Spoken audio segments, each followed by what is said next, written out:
دوستانو آیا تاسو پوهیږئ چې تاسو د موبایل میموري یا سټوریج یا حافظه ولې زر ډکیږي؟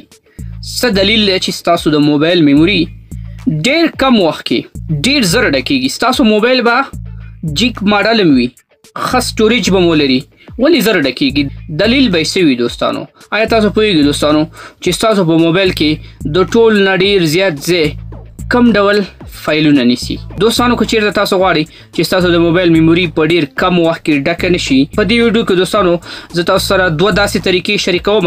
که چیرې دوستانو دغه دواړه طریقې تاسو په خپل موبایل کې وکړئ، کله به هم تاسو د موبایل میموري نه ډکیږي. خو مخکې له دې نه دوستانو چې د ویډیو په طرف باندې لاړ شو، که چیرې تاسو زموږ یوټیوب چینل ته نوي یاستئ، مهرباني وکړئ چینل ځان سره سبسکرایب کړئ. همدارنګې دوستانو فیسبوک او ټیک ټاک کې که چیرې تاسو دغه ویډیو ګورئ نو خامخا هلته موږ هم فالو کړئ او ویډیو لپاره یو لایک هم ضروري دی دوستانو. ویډیو ځان سره لایک کړئ. نو راځو دوستانو د موبایل سکرین ته. دوستانو راځو اولې طریقې ته.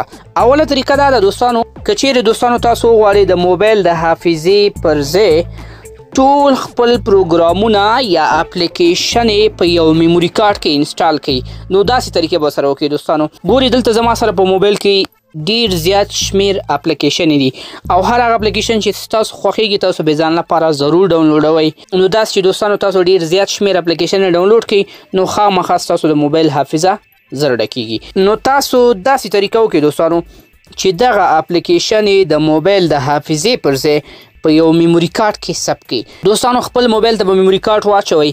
له دې نه وروسته دوستانو که چیرې تاسو غواړئ چې په دې اپلیکیشنو کې هر یو اپلیکیشن د موبایل د حافظې نه میموري کارت حافظې ته واړوئ، نو ډېر اسانه طریقه ده دوستانو. تاسو به داسې راشئ او هر یو اپلیکیشن چې وي هغه به داسې فشار ونیسئ. له دې نه وروسته وګورئ یو وړه غوندې پاپ اپ مینو تاسو ته به درکوي. له دې نه وروسته به دوستانو تاسو راشئ ایپ انفو ته. چې ایپ انفو ته کله راغلی دوستانو بیا به راشئ سټوریج برخې ته او سټوریج کې دلته وګورئ دوستانو سټوریج یوزډ، دلته به چینج باندې داسې کلیک وکړئ. دلته وګورئ دوستانو ماته دوه حافظې راکړي، یو انټرنل سټوریج دی بل ایس ډي کارت دی.